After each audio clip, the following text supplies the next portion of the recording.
on va débuter notre culte. Alors, pour introduire ces moments, je veux vous lire dans le psaume 8.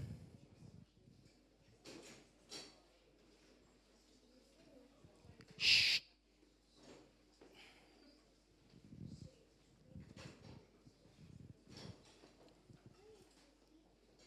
Le psaume 8 parle de la grandeur de Dieu et de l'homme.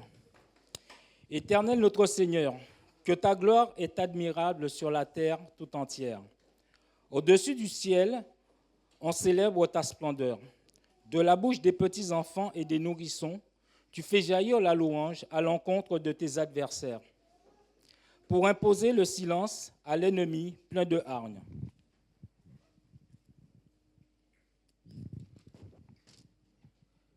Quand je contemple le ciel que tes doigts ont façonné, les étoiles et la lune que tes mains ont disposées, je me dis, qu'est-ce que l'homme pour que tu en prennes soin? Et qu'est-ce qu'un être humain pour qu'à lui tu t'intéresses? Pourtant, tu l'as fait de peu inférieur à Dieu. Tu l'as couronné de gloire et d'honneur. Tu lui donnes de régner sur les œuvres de tes mains. Tu as tout mis sous ses pieds, tout le bétail, gros ou petit, et les animaux sauvages, tous les oiseaux dans les airs et les poissons de la mer, tous les êtres qui parcourent les sentiers des mers. Éternel notre Seigneur, que ta gloire est admirable sur la terre tout entière. Amen. Dans le psaume, il y a un passage qui m'a le plus, que je trouve important, c'est quand il dit « Qu'est-ce que l'homme pour que tu t'intéresses ?» Et quelle que soit ta position ce matin, Dieu s'intéresse à chacun de nous. Quelle que soit la situation, Dieu s'intéresse. Même si toi, tu ne t'intéresses pas à Dieu, mais Dieu s'intéresse à toi. Alors, quelle que soit la disposition de ton cœur, sache qu'il y a un Dieu qui t'aime. Amen. C'est éternel notre Dieu, c'est vrai que ton nom est admirable, que ton nom est glorieux. Et ce matin encore, tu nous donnes ce privilège de pouvoir nous rassembler, de pouvoir t'élever, de pouvoir te louer, t'adorer, t'exprimer vraiment notre reconnaissance. Oui, ce matin, Seigneur, nous voulons tout abandonner et vraiment centrer nos cœurs vers toi, vers ce Dieu d'amour, ce Dieu qui n'a pas hésité à nous donner son Fils afin de nous sauver de cette séparation éternelle. Merci encore pour ton amour et merci, Seigneur, de te glorifier au travers de ce culte dans le nom de Jésus. Amen. Si vous voulez élever la voix, prenez cette liberté, sentez-vous libre. Vous êtes chez vous dans la maison de Dieu. Amen.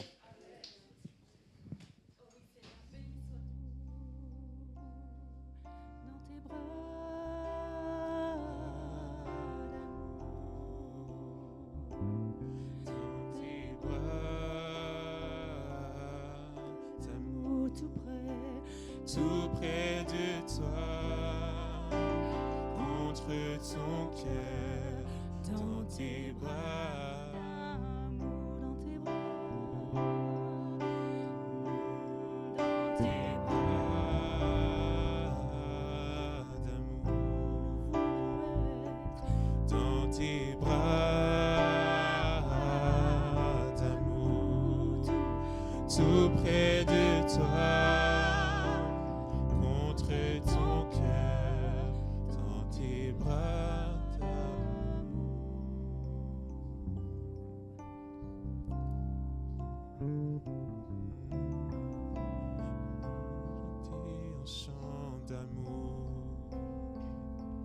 Pour mon sauveur, pour toi Jésus. Merci pour ce que tu as fait. Tu es si précieux, Jésus mon sauveur. Je suis heureux car tu m'as donné ton nom. Je ne veux pas être ailleurs que dans tes bras d'amour, dans tes bras d'amour, tout près de toi, contre ton cœur, tout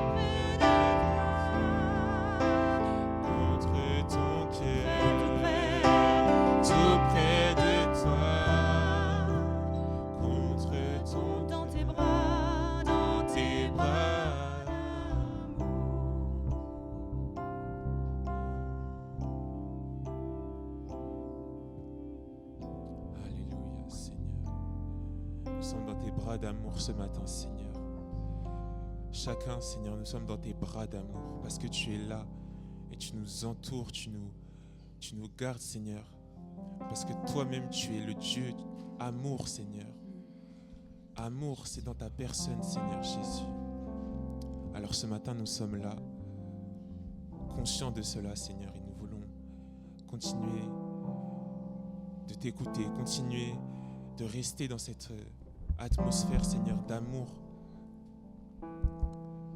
Continuer à élever nos voix vers toi, Seigneur Jésus.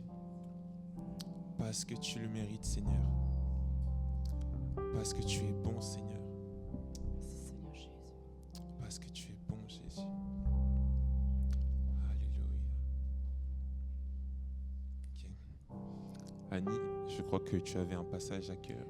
Oui, alors, comme Thierry a déjà lu un psaume, voilà, mais s'il est prêt, Tévin, on va quand même le mettre, si tu veux bien. Hier, je lisais ça dans le psaume 111, c'est le verset 1, puis ensuite il y a le verset 10, donc le premier et le dernier.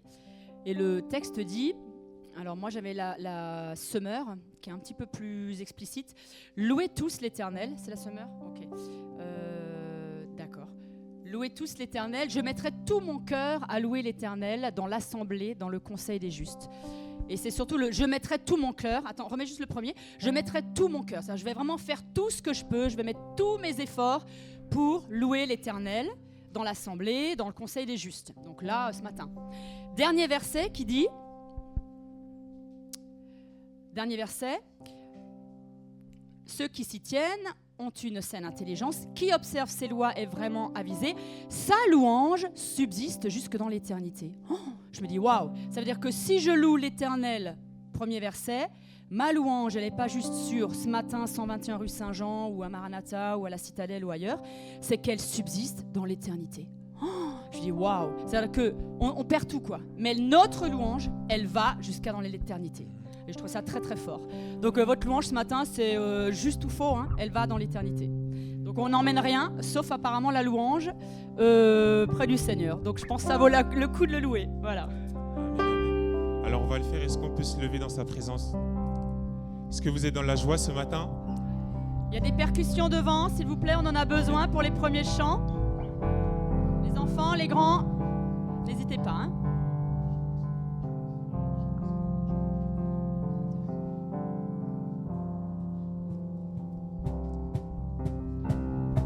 Est-ce qu'on peut taper des mains?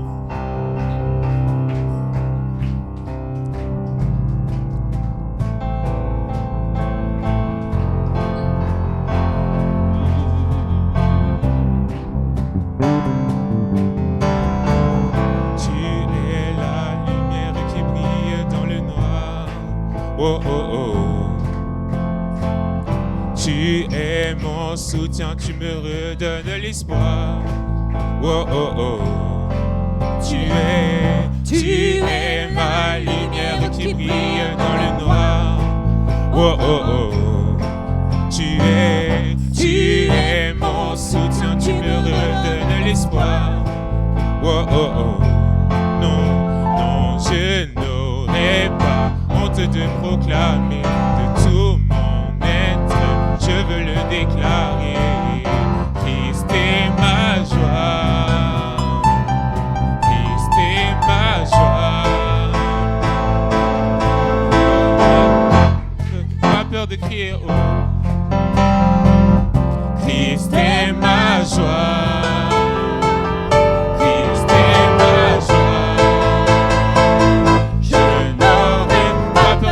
Pas peur de crier. Ok. Au départ, on va recommencer. Et comme Annie a dit, notre louange subsiste à toujours. Donc qu'elle soit juste ou qu'elle soit fausse, c'est pas grave. Ok? Donc on va recommencer. Ok. On va le prendre plus lentement.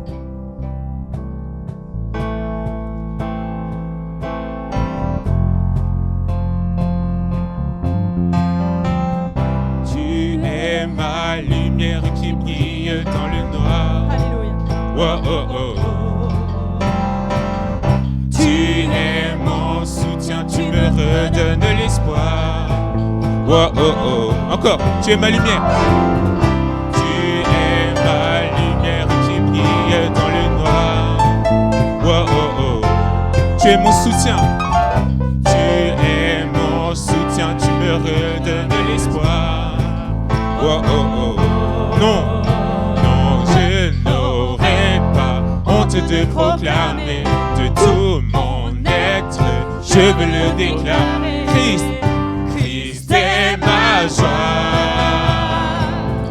Christ est ma joie.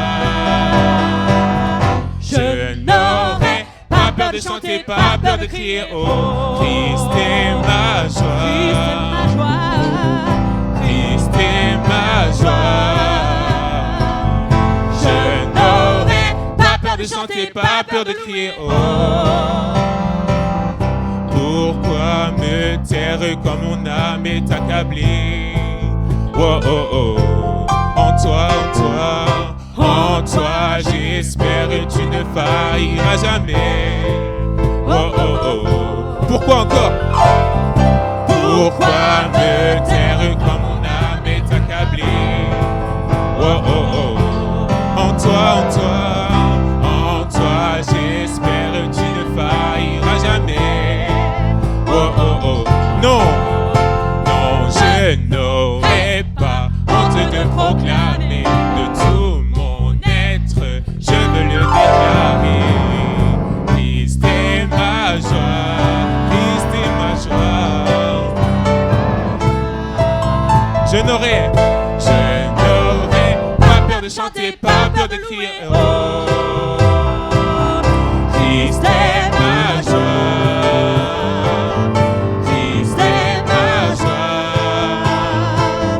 Je n'aurai pas peur de chanter, pas peur de crier, pas peur de chanter, pas peur de crier. Pas peur de chanter, pas peur de crier. Oh, Christ est ma joie. Christ est ma joie.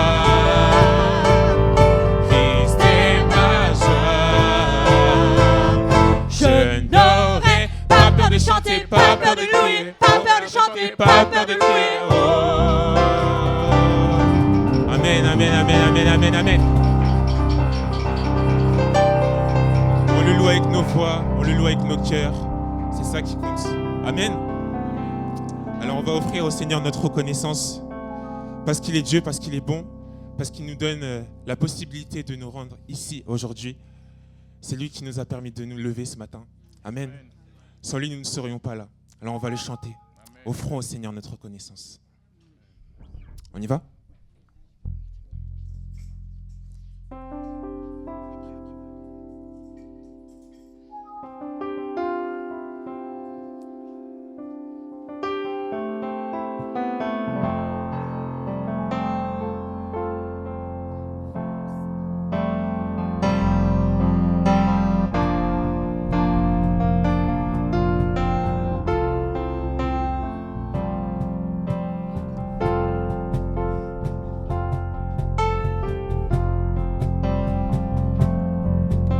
Offrons au Seigneur reconnaissance, son amour durera jamais. Car il est bon, il est au-dessus de tout. Son amour durera jamais. Chantons, chantons, chantons, chantons,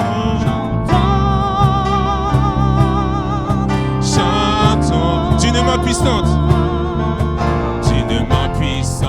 Est un bras tendu, son amour durera jamais. Il nous donne une vie nouvelle, son amour durera jamais. Chantons, chantons, chantons, chantons, chantons à jamais.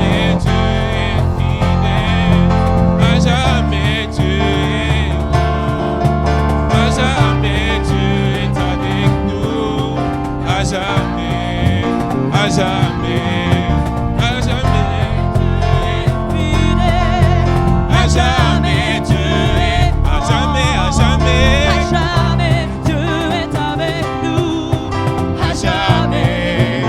à jamais, du lever du soleil jusqu'à son coucher. Son amour dure à jamais. Par la grâce de Dieu, par la grâce de Dieu, nous persévérons. Son amour dure à jamais. Chantons, chantons, chantons, encore chantons, chantons, chantons. À jamais Dieu est fidèle. À jamais Dieu, à jamais, à jamais. Dieu est avec nous. À jamais, à jamais, à jamais Dieu est fidèle. À jamais Dieu est grand. À jamais, À jamais Dieu est avec nous. à jamais, à jamais, à jamais. Alléluia Seigneur, tu es bon Seigneur, tu es avec nous chaque jour. Alors nous voulons proclamer que ton amour dure à jamais. Son amour dure à jamais. Son amour dure à jamais. Son amour dure à jamais. Malgré mes fautes, son amour dure à jamais. Malgré mes manquements, L'amour dure à jamais. son amour, dure à jamais. son amour, Son amour dure à jamais. à jamais Dieu est Fidèle.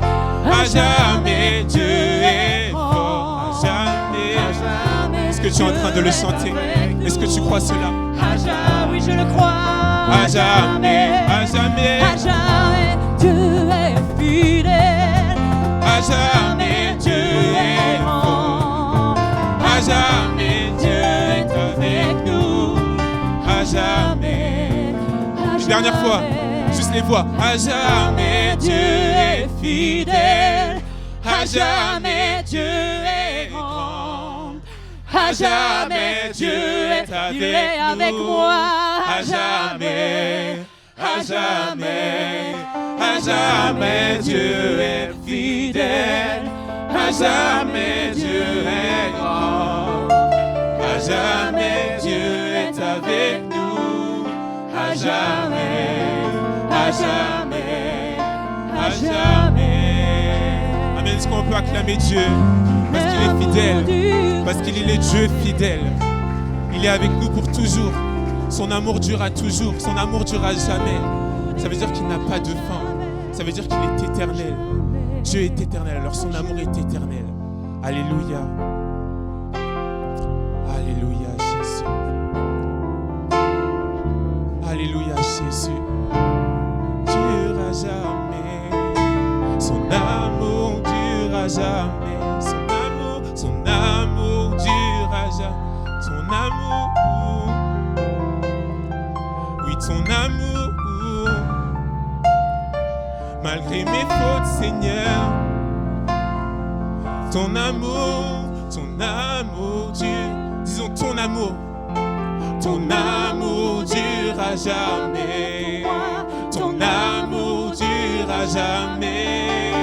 Ton amour dure à jamais. À jamais, à jamais, Dieu est fidèle. À jamais, Dieu est grand. À jamais, Dieu est avec nous. À jamais, encore, à jamais, Dieu est fidèle. À jamais, Dieu est grand. à jamais, Dieu est avec nous. À jamais, à jamais, à jamais. Alléluia, Jésus. Merci Seigneur. Prenons le temps d'élever nos voix vers ce Dieu-là qui nous aime à jamais. Son amour est infaillible. Ton amour est infaillible, Seigneur. Quand nous tombons, tu nous relèves, Seigneur. Oh, Seigneur Jésus, merci pour ton amour qui ne durera jamais. Élevons nos voix vers Dieu.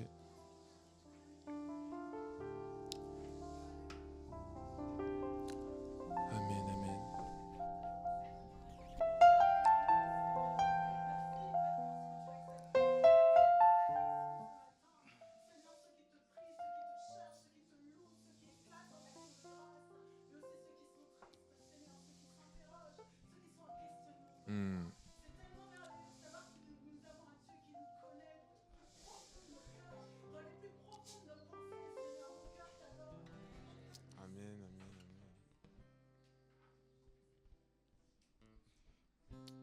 Amen. Dieu est fidèle. Il est amour. Il est fidèle. Alors, on va prendre un temps pour offrir nos dîmes et nos offrandes. Est-ce que Sarah, tu pourrais apporter les paniers, s'il te plaît? Et pendant qu'on offre nos dîmes et nos offrandes, on va prendre ce chant qui s'appelle tout simplement Dieu fidèle. Amen.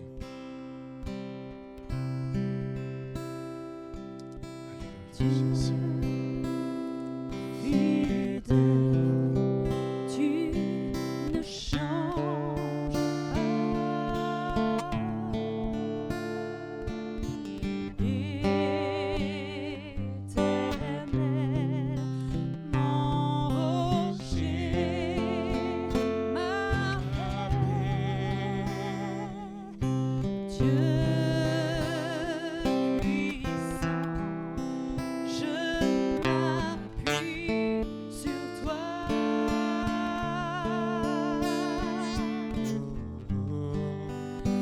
Je crie vers toi,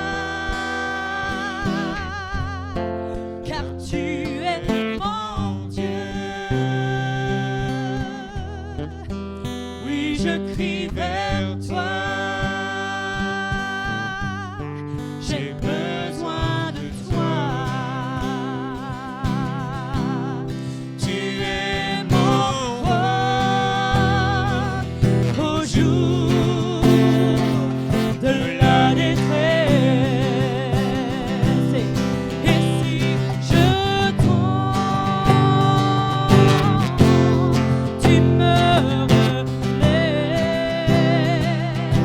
dans la tempête.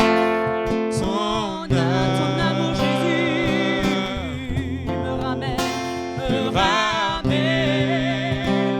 au port. Tu es mon seul espoir, Seigneur. Dieu fidèle, Dieu fidèle. Dieu fidèle, tu ne changes pas.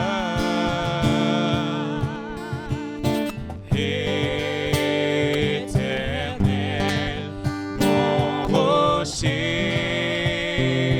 ma paix, Dieu puissant, je m'appuie sur toi. Et je crie vers toi, car tu es mon Dieu. Oui, je crie vers toi, j'ai besoin de toi, car tu es mon roi au jour de la détresse. Et si je tombe, tu me relèves dans la tempête. Ton amour me ramène au port. Tu es mon seul espoir, Seigneur. Tu es mon roc, comme une prière, tu es mon roc. Tu es mon roc au jour de la détresse. Et si je tombe, tu me relèves dans la tempête. Ton amour me ramène, ton amour me ramène au port. Tu es mon seul espoir, Seigneur. Dans la tempête, ton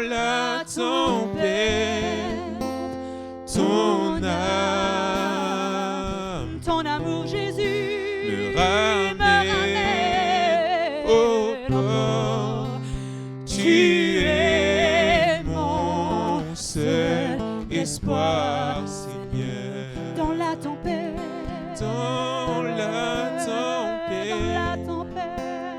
ton amour, la calme la tempête. me Oh, ramène. tu me ramènes au port, Jésus. Tu étais, tu seras. Seul espoir, Seul espoir, Seigneur, tu es. Tu es mon seul espoir, Seigneur. Oh, tu es mon seul espoir, Seigneur. Tu es mon seul espoir, Seigneur. Jésus. Et ta parole dit que tu ne nous abandonneras jamais, Seigneur. Juste avant la prédication, je voudrais juste lire ce passage. Donc dans Romains 8, 37 à 39, qui dit « Mais dans tout cela, nous sommes bien plus que vainqueurs, par celui qui nous a aimés. Oui, j'en ai l'absolue certitude. Ni la mort, ni la vie, ni les anges, ni les dominations, ni le présent, ni l'avenir, ni les puissances, ni ce qui est en haut, ni ce qui est en bas, ni aucune créature, rien ne pourra nous arracher à l'amour que Dieu nous a témoigné en Jésus-Christ, notre Seigneur. » Amen. Est-ce que vous croyez cela? Amen. Je vais laisser place à la prédication. Ok. Je propose qu'on reste encore un peu dans cette attitude de prière. En fait, vous savez, quand on vit un temps de prière, d'adoration, quand on est profondément connecté à Dieu par le chant, par la prière, parfois le Seigneur peut nous communiquer quelque chose. Alors, quand on n'est pas habitué, on peut ne pas le percevoir. Merci Raphaël. On peut ne pas le percevoir, mais ça peut être simplement une conviction, une pensée, une image, quelque chose dans la prière qu'on reçoit qui nous interpelle. Voilà. Donc j'aimerais qu'on reste encore dans cette attitude de prière parce que j'ai l'impression en fait que le Saint-Esprit veut nous transmettre quelque chose par l'un ou par l'autre. C'est pas forcément spectaculaire, c'est pas forcément impressionnant. C'est juste quelque chose peut-être que tu reçois de la part de Dieu, une pensée, je répète, une image, voilà, qui t'interpelle. Ça peut être un verset de la parole, mais quelque chose que tu dois partager. Alors si toi, si tu es habitué à ça ou pas habitué, mais juste tu ressens quelque chose de la part de Dieu, eh bien partage-le à l'assemblée tout simplement. Et puis on est là pour l'accueillir et pour l'examiner tout simplement aussi pour entendre ce que le Seigneur veut dire. Donc on va se laisser encore quelques minutes, juste si, je répète, si tu perçois quelque chose de la part de Dieu, tu penses le percevoir, eh bien transmets-le tout simplement. Gloire à toi Jésus.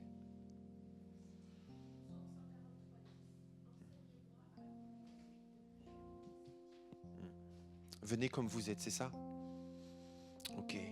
Cet appel de Dieu à venir tel que nous sommes. Merci Seigneur.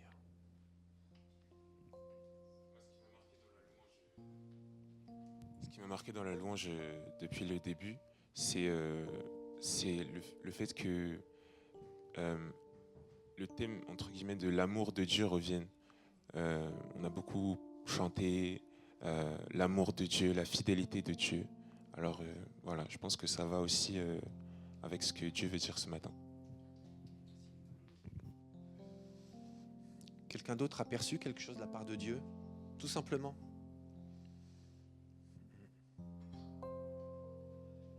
Oui.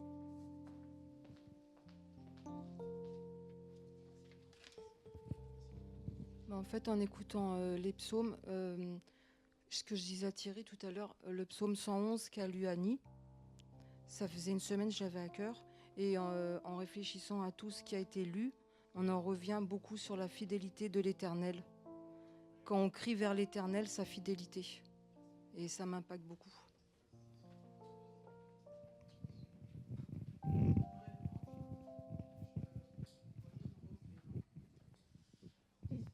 Avec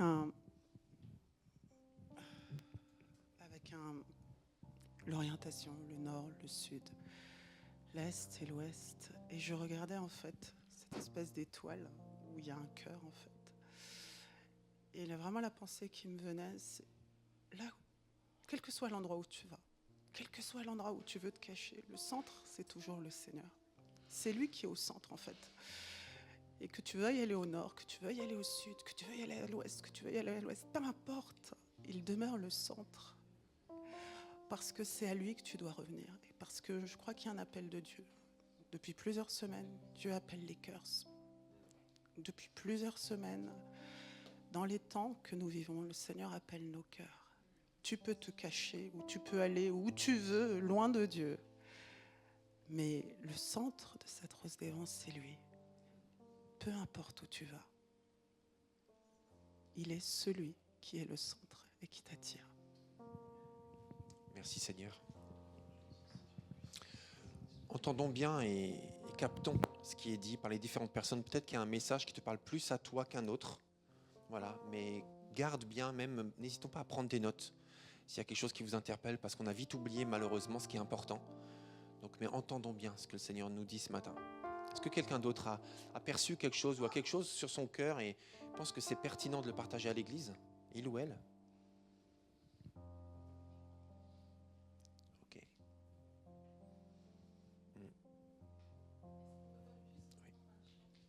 Oui, lequel? Qu'on a chanté déjà? Oui. C'est la troisième fois en fait que je viens au culte et que le Seigneur à chaque fois me confirme un chant. Et ce chant est confirmé par le groupe de louanges ou par le groupe de louanges le plus souvent. Donc, en tout cas à chaque fois. Donc, et c'était je veux chanter un chant d'amour. On peut le reprendre une fois? Ok. Ben allons-y. On peut même se mettre debout si vous le voulez bien. Si vous le pouvez.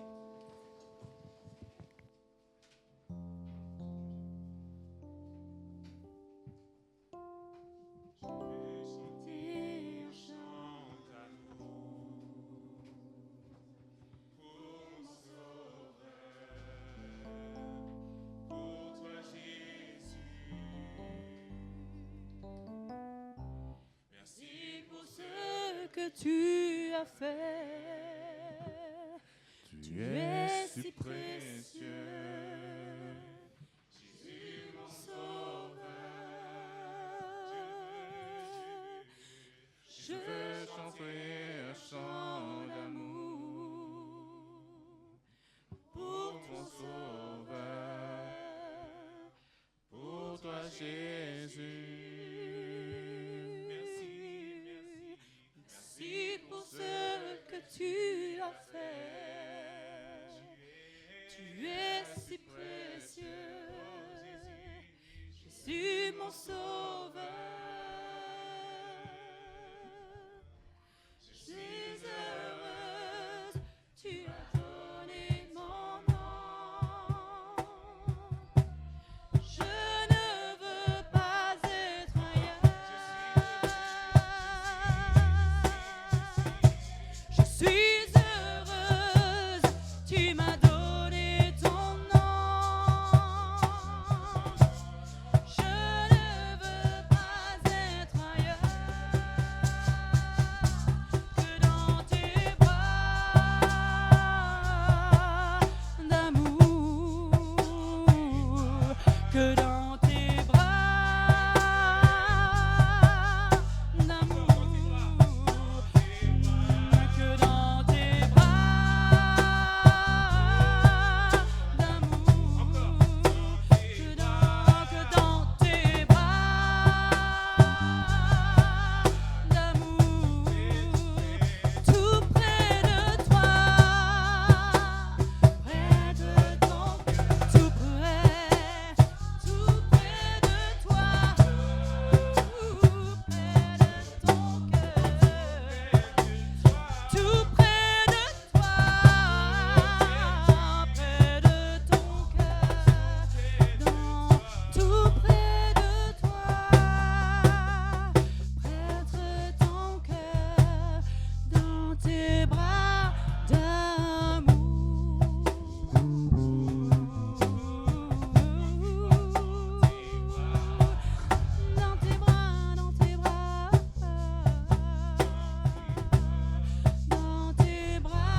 Amen, gloire à Dieu. Amen. Je vous invite à rester debout juste quelques minutes encore, s'il vous plaît. Oups. Voilà, c'est ça. Ok, juste on va rester debout parce que on vient de chanter, d'être accueillis dans les bras d'amour de Dieu. Et en ce moment, il y a des gens qui ont besoin vraiment de sentir l'amour de Dieu. Vous êtes comme moi au courant de l'actualité et voilà de l'attaque qui a eu lieu hier dans une école, un établissement de Arras. Et il y a des gens qui sont touchés de près, il y a des gens qui sont endeuillés, il y a des gens qui sont terrorisés. Il y a tous les enseignants aussi de France qui sont impactés par ce qui se passe. Nous tous aussi, de près ou de loin, on est impactés. Donc on veut prier. On veut prier pour notre pays, on veut prier pour ces familles qui sont touchées, qui sont endeuillées, on veut prier pour ces élèves, on veut prier pour les enseignants de France. On veut ensemble, en tant qu'Église, être des intercesseurs, être des gens qui aiment tout simplement et qui pleurent quand c'est le moment de pleurer avec ceux qui pleurent tout simplement. Donc je vous invite à me rejoindre dans la prière pour ça. Père éternel, nous voulons te prier ce matin en tant qu'Église, en tant que famille chrétienne de la rue Saint-Jean. Nous voulons te prier pour la famille de cet enseignant qui est décédé, pour les familles des autres personnes qui sont encore blessées, voire même dans un état critique. Nous te prions vraiment de les encourager dans ces moments difficiles. Nous te prions de leur communiquer ta paix, de leur communiquer ta sérénité, ton espérance, ta foi. Je ne sais pas, peut-être qu'ils sont déjà chrétiens, peut-être qu'ils ne le sont pas. Mais en tout cas, Seigneur, nous te prions pour eux parce que c'est notre rôle. Et en tant qu'Église, Seigneur, nous voulons, Seigneur, aussi être sensibles à ce qui se passe dans notre pays. En tant que corps de Christ, nous voulons te présenter notre pays, te présenter tous les enseignants aussi, Seigneur, que tu les encourages dans ces temps difficiles où certains se demandent si c'est sécurisé juste d'aller en cours et de faire son travail. Nous te prions pour tous les enseignants de France, Seigneur, que tu les encourages, que tu leur donnes ta paix, que tu leur donnes le calme, tout simplement, pour accomplir leur travail, que tu les mettes en sécurité, pour tous les chefs d'établissement aussi. Nous te prions pour tous les élèves aussi, Seigneur, qui puissent aller en cours, en paix, sereinement, pour aller apprendre, pour faire des projets pour leur vie, Seigneur, que personne ne se soumette à la peur, à la terreur, mais que tu donnes ta paix, Seigneur, parce que cette paix ne peut venir que de toi. Cette paix profonde, Seigneur. Nous te prions aussi pour nos gouvernements, nous te prions pour nos élus, nous te prions aussi de les aider à prendre des bonnes décisions et nous te prions aussi d'être leur soutien et leur pilier dans ces temps décisifs. Seigneur, ensemble, nous voulons aussi te prier pour Israël. Nous voulons te prier aussi pour la Palestine. Nous voulons te prier pour tous ceux qui sont au cœur de cette guerre. Nous te prions pour que la paix revienne, Seigneur, que ta paix revienne. Nous te prions pour que tu sois reconnu comme le Sauveur, comme le Prince de la paix, comme celui qui apporte la paix. Nous te prions pour que tous ceux qui croient en toi soient des artisans de paix, Seigneur. Et nous te prions, Seigneur, pour que les affrontements cessent, pour que des accords de paix soient trouvés. Nous ne sommes pas là pour faire de la politique, mais juste pour te prier pour la paix. Seigneur, parce que toi, tu aimes tout être humain. Chaque être humain a été créé à ton image. Et nous croyons que tu l'aimes et que tu veux sa paix. Alors, rapporte la paix dans cet endroit troublé du monde, Seigneur. Et que ton règne vienne et que ta volonté soit faite sur la terre comme au ciel. Au nom de Jésus, Amen. Amen. Je vous invite à prendre place.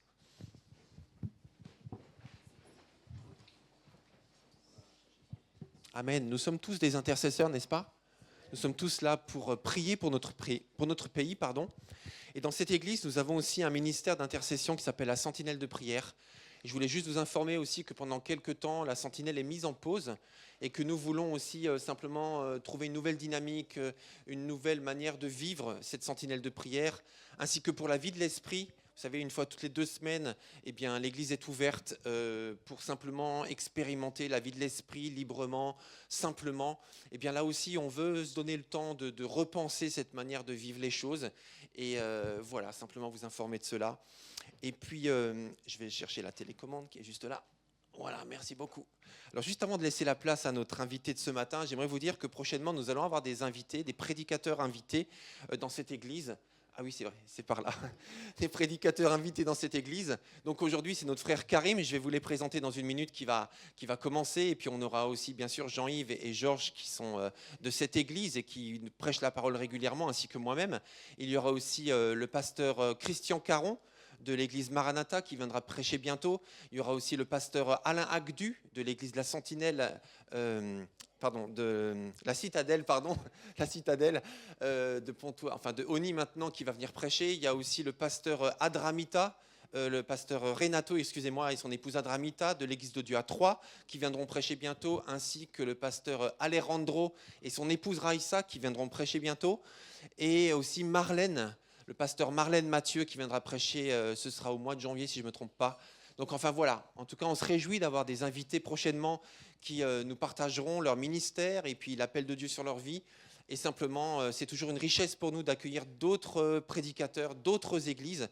Et ce matin, nous avons la joie d'avoir Karim parmi nous, Karim, son épouse Marie-Diel et leur petite fille Chilo. Est-ce que vous pouvez vous mettre debout tous les trois, s'il vous plaît? Voilà, est-ce qu'on peut les accueillir chaleureusement?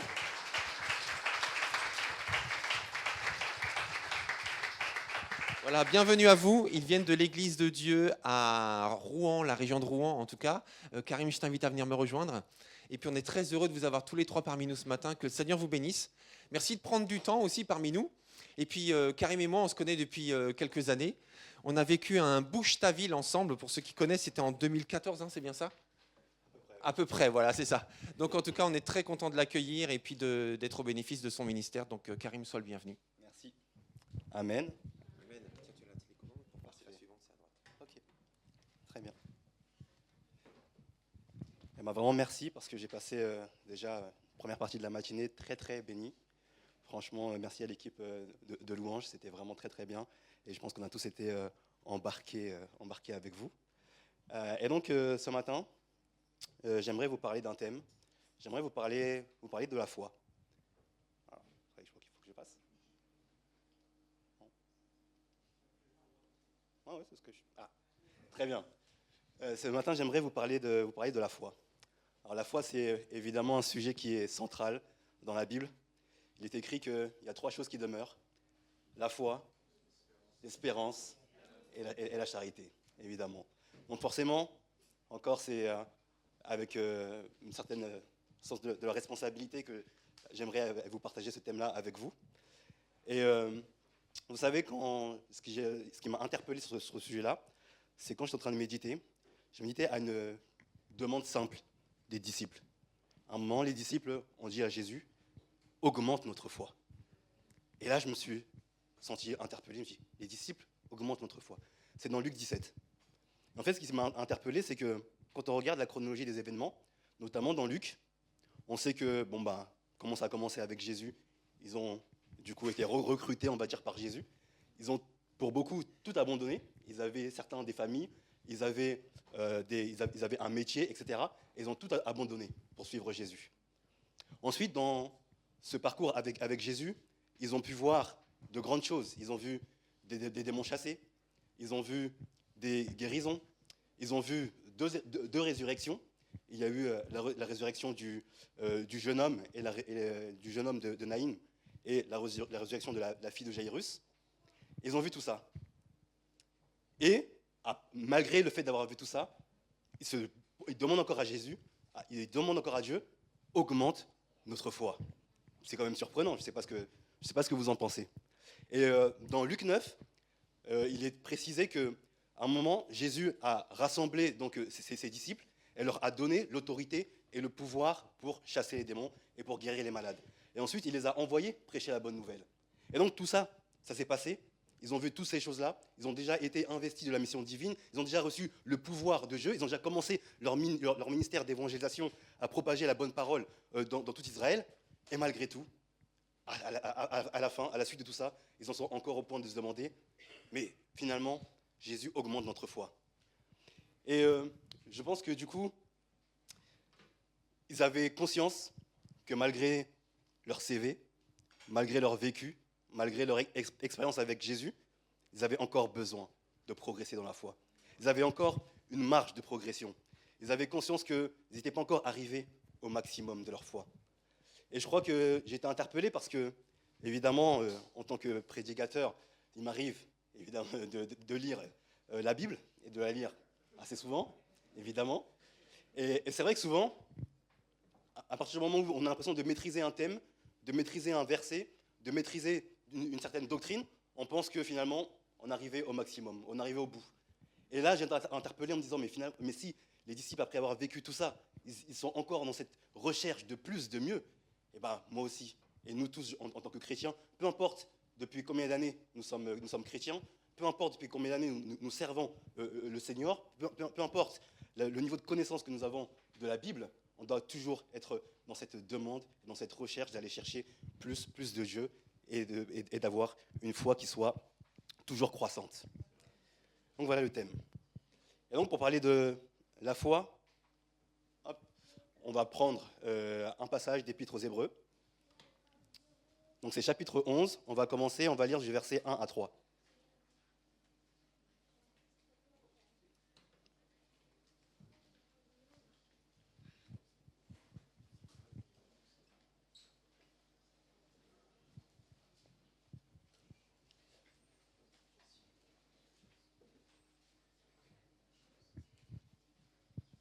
Épître aux Hébreux, chapitre 11, on va lire du verset 1 à 3. Or la foi, alors je vois qu'il y en a qui cherchent encore, je vais attendre un petit peu.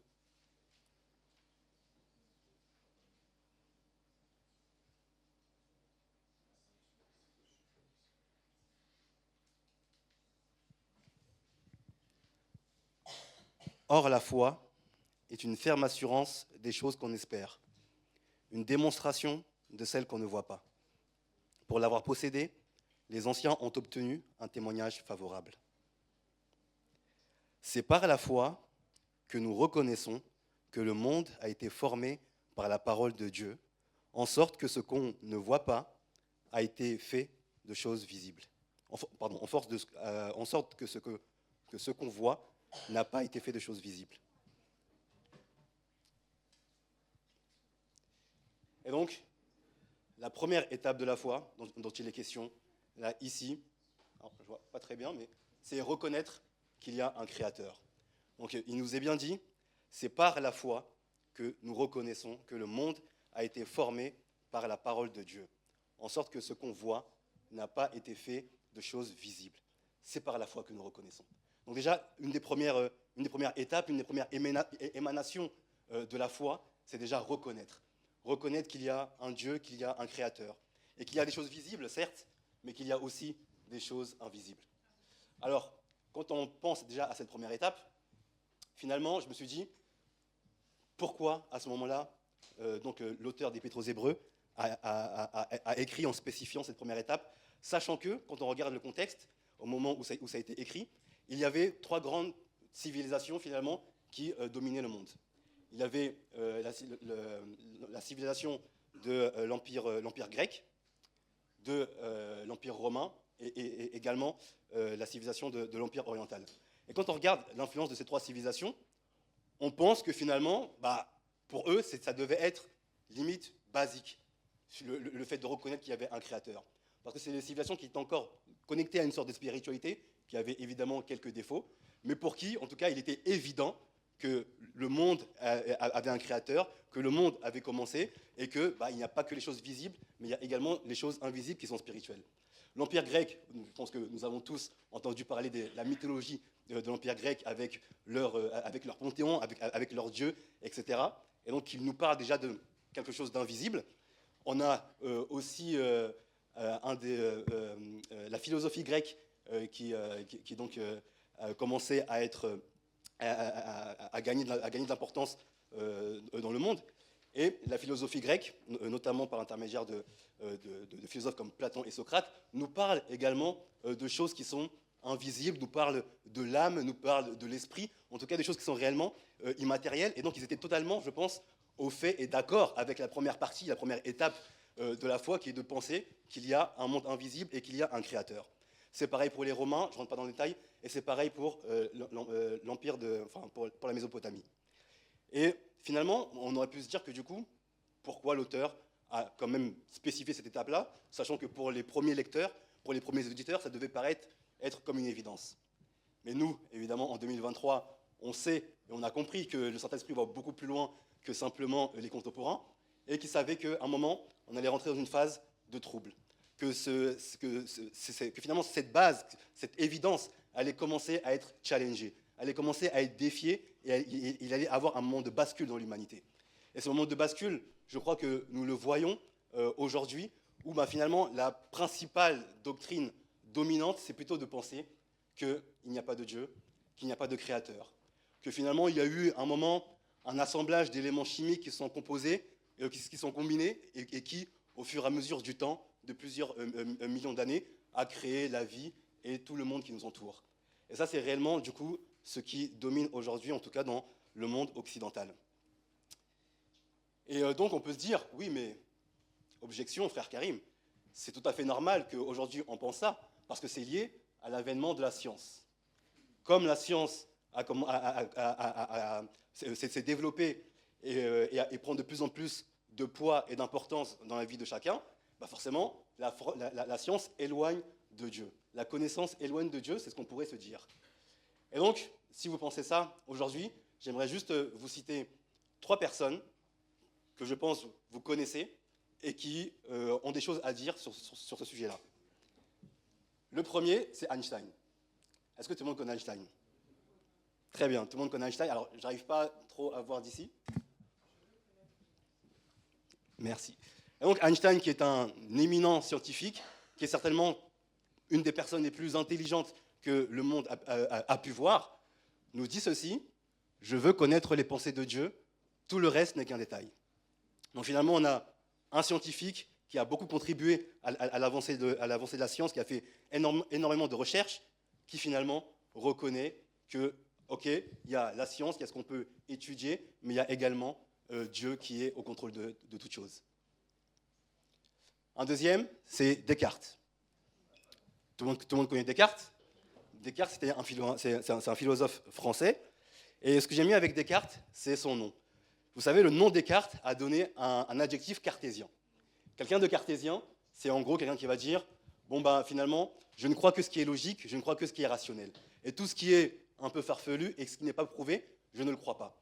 Et souvent, quand je parle avec des personnes qui ne sont pas croyants, qui ne croient en rien, ils vont dire, je suis trop cartésien pour croire en Dieu.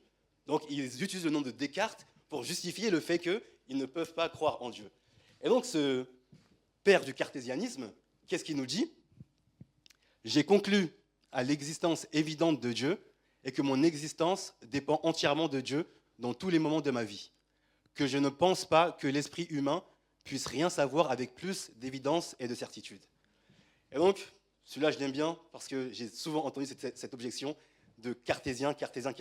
Et au final, même Descartes lui-même est totalement d'accord avec le fait qu'il y a un Dieu créateur qui est au-dessus. Un dernier, c'est peut-être mon préféré celui-là, il y en a qui l'ont reconnu très bien, c'est Darwin. Darwin aussi, c'est un des principaux arguments qui est utilisé aujourd'hui pour essayer de nier justement le Dieu créateur, nier qu'il puisse y avoir eu un commencement et que Dieu soit donc à l'origine de toute chose. Et donc, Darwin, c'est en faisant des recherches, moi-même j'ai été surpris, nous explique ceci: je suis frappé par une autre source de la croyance en l'existence de Dieu, qui est liée à la raison et non à l'émotion. Ceci résulte de l'extrême difficulté, ou plutôt de l'impossibilité de concevoir que cet univers immense et merveilleux, dont fait partie l'homme avec faculté et considérer le passé et l'avenir lointain, soit le résultat d'un hasard ou d'une nécessité aveugle. En y réfléchissant, je me sens poussé à rechercher une cause première. Et donc, finalement, l'objection qu'on a généralement, qui est de dire on ne peut pas croire en Dieu parce que la science nous éloigne de Dieu, en fait, j'aimerais simplement vous dire que ce n'est pas forcément le cas. Ce n'est pas forcément vrai. Il y a beaucoup de scientifiques éminents qui continuent effectivement d'attester la parole de Dieu et de croire en un créateur. Donc finalement, quel est le problème? Le problème n'est pas la science. Le problème n'est pas la connaissance. Le problème n'est pas l'intelligence.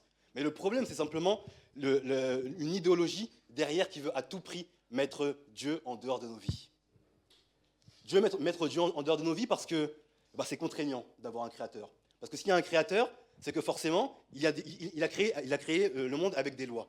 Donc il y a des lois, il y a des choses à suivre, il y a des choses qu'il attend de nous et de chacun. Et ça, l'humain moderne veut mettre de côté toutes ces lois. Il veut n'avoir de compte à rendre à personne. D'être, aujourd'hui on dit, ni Dieu ni maître. C'est un peu ça vraiment l'idéologie spirituelle qui domine. Et qui ensuite va utiliser des outils, notamment la science qui sera paramétrée selon déjà cette idéologie qu'il veut mettre en avant, qui est de enlever Dieu de nos vies, enlever Dieu d'un créateur pour que l'homme soit maître de son destin et qu'il n'ait de compte à rendre à personne.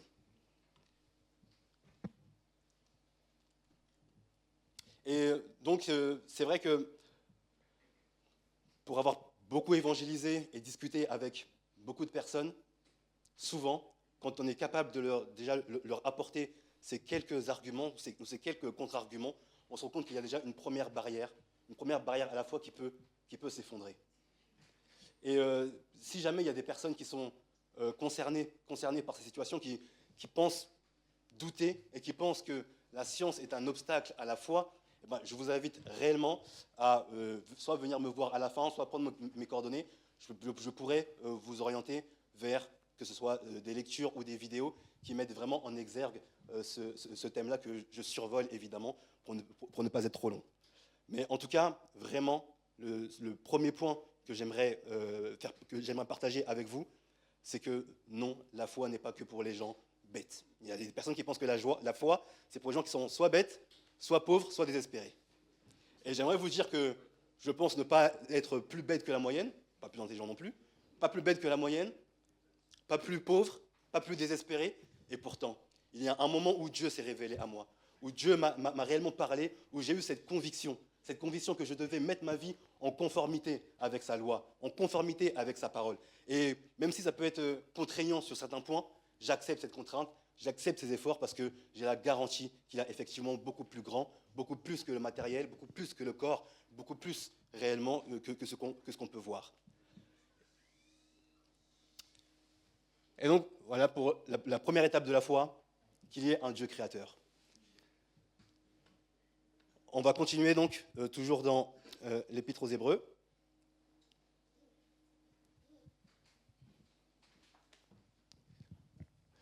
Donc, on relit. Or, la foi est une ferme assurance des choses qu'on espère, une démonstration de celles qu'on ne voit pas. Pour l'avoir possédé, les anciens ont obtenu un témoignage favorable. C'est par la foi que nous reconnaissons que le monde a été formé par la parole de Dieu, en sorte que ce qu'on voit n'a pas été fait de choses visibles. Et donc, déjà, on a parlé du Dieu créateur qui a formé la terre, et là, on précise, formé par la parole de Dieu. Alors là, évidemment, c'est marqué avec un P minuscule, mais moi, en tout cas, la révélation que je vois derrière, c'est réellement la révélation de la parole de Dieu, la parole du Fils. Et là, on rentre dans une dimension, on rentre dans un domaine qui est totalement, qui est loin du côté rationnel, du côté intelligent, du côté intelligible, mais on est sur une autre dimension, la dimension de la foi, la dimension de la révélation. Parce que la parole de Dieu, la révélation de la parole de Dieu, elle ne se fait pas sur le plan humain, sur le plan rationnel, sur le plan du cerveau, mais elle se fait au niveau de l'esprit et du cœur. Et donc, la deuxième étape de la foi, c'est la révélation de la parole de Dieu. Et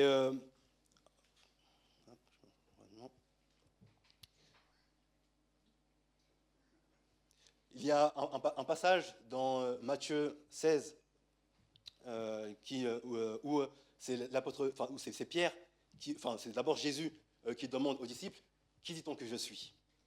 Et donc certains vont dire un prophète, d'autres vont dire un ange, etc., un envoyé de Dieu. Et puis tu as Pierre, à un moment, qui répond et qui dit, tu es le Christ, le Fils de Dieu.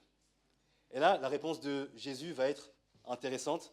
Il va lui dire, tu es heureux, Pierre, car ce n'est pas la chair et le sang qui t'ont révélé cela, mais c'est mon Père qui est dans les cieux. Et donc là, la deuxième étape de la foi, c'est avoir la révélation du Fils. Et ça, cette révélation, elle nous est donnée uniquement par notre Père qui est dans les cieux. Et en tout cas, je ne sais pas vous, mais moi, à chaque fois que je confesse que Jésus est le Fils de Dieu, qu'il est l'égal du Père, mais qui a accepté de prendre une forme humaine, de s'humilier sur terre, de mourir à la croix pour nos péchés, je frémis. j'ai la chair de poule, j'ai des frissons qui parcourent mon corps, parce que je sens en mon être réellement que c'est la vérité et que c'est le moyen que Dieu a choisi pour justifier le monde. Et donc là, on est bien loin du raisonnement, on est bien loin des livres, on est bien loin de la science, mais c'est réellement l'Esprit de Dieu qui communique cette assurance, qui communique cette révélation. Et je pense que c'est donc important que le monde puisse avoir l'occasion d'entendre cette affirmation. Parce que c'est cette affirmation qui va produire en nous la foi. Il est écrit que la foi vient de ce qu'on entend, et ce qu'on entend vient de la parole de Dieu. Et donc, si réellement nous sommes conscients que c'est la vérité, eh ben, on doit aussi être, en tant que chrétien, réellement dans une démarche de le proclamer le plus fort possible, de le proclamer le plus longtemps possible, de le proclamer au maximum. Parce que c'est simplement la parole de Dieu elle-même qui va se confirmer dans le cœur des gens, et l'Esprit qui va s'appuyer sur cette parole-là va communiquer à l'esprit de la personne qui va l'entendre, et qui va donner, et qui va faire naître à ceux qui sont prédisposés, ceux qui ont le cœur prédisposé, qui va faire naître cette conviction, cette révélation. Mais donc, il est écrit, comment croiront-ils si personne ne prêche? Comment croiront-ils? Comment auront-ils cette révélation si personne ne prêche? Et donc, on a cette responsabilité, vous et moi, d'être finalement les garants de cette révélation. Parce que ça va dépendre de nous. Alors, Dieu pourrait susciter des pierres, effectivement. Dieu pourrait envoyer des anges pour parler à tout un chacun et annoncer l'évangile. Mais Dieu a choisi d'établir des hommes et des femmes et de les envoyer. Et pour nous, finalement, c'est une grâce, c'est une bénédiction. Parce que, finalement, en annonçant l'évangile, en étant un canal de l'évangile, nous avons aussi, nous, la possibilité d'expérimenter la manière dont Dieu touche les gens, la manière dont Dieu transforme les vies, la manière dont Dieu effectue des miracles et des guérisons pour confirmer sa parole. Parce qu'il est question de ça. Dieu confirme sa parole par des miracles, par des signes et par des prodiges. Et donc, si réellement nous sommes encore dans une phase où, on sait qu'il y a un créateur, on pense que c'est Jésus, on n'est pas trop sûr, donc pour ne pas rentrer dans des débats, voilà, on temporise, on calme un peu le jeu. Dieu attend de nous que nous soyons vraiment sûrs de notre révélation, sûrs de la richesse qu'on a, sûrs du trésor qu'on a apporté à l'humanité. La révélation de la parole de Dieu, la révélation du Fils. Il y a beaucoup de sortes de spiritualité, il y a beaucoup de théories, il y a beaucoup de dogmes, mais il y en a un seul qui sauve. Il y en a un seul qui donne l'assurance de la vie éternelle. Et la Bible nous dit que si nous n'avons pas le Fils, nous n'avons pas la vie éternelle. Et donc il ne faut surtout pas s'arrêter à la première étape, qui est simplement de se dire, ok, bon, il y a un Dieu, probablement. Ok, bon, probablement, il y a une puissance créatrice, probablement. Mais bon, ça peut être un tel, ça peut être chez les bouddhistes, etc. Et c'est vrai que souvent, quand je parle à des personnes qui sont en phase de questionnement, ils en sont souvent là, à se dire que bon, mais pourquoi ce serait le Dieu de la Bible? Ça peut très bien être Bouddha, etc., etc. Mais il faut réellement que nous, on soit sûrs de notre foi en Christ et savoir que ce qui va déterminer la vie et la mort, c'est la reconnaissance du Seigneur Jésus-Christ. Car c'est le moyen que Dieu a choisi, la révélation du Fils. C'est la deuxième étape qui est très importante. Il faut réellement ne pas s'arrêter uniquement à la première.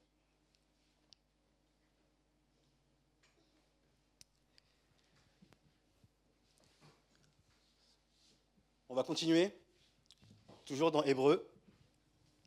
Donc on est sur la suite, on saute le verset 4 et 5, on passe au verset 6.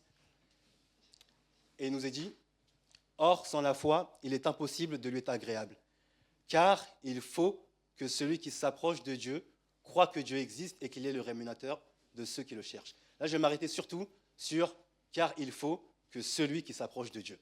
Ok, donc vous me suivez? On a la première étape, ok, il doit y avoir un Dieu créateur.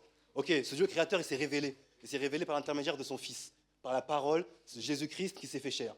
Ok, et une fois qu'on en est là, ce que Dieu attend de nous, c'est qu'on s'approche maintenant de lui, qu'on s'approche du Fils, qu'on ait une proximité finalement avec notre Dieu. C'est la suite logique. S'approcher, donc finalement quand on parle de s'approcher, ça veut dire qu'il faut qu'il y ait un relationnel. Il faut qu'il y ait une relation, il faut qu'il y ait une intimité entre nous et cette parole, entre nous et ce Sauveur qui s'est manifesté.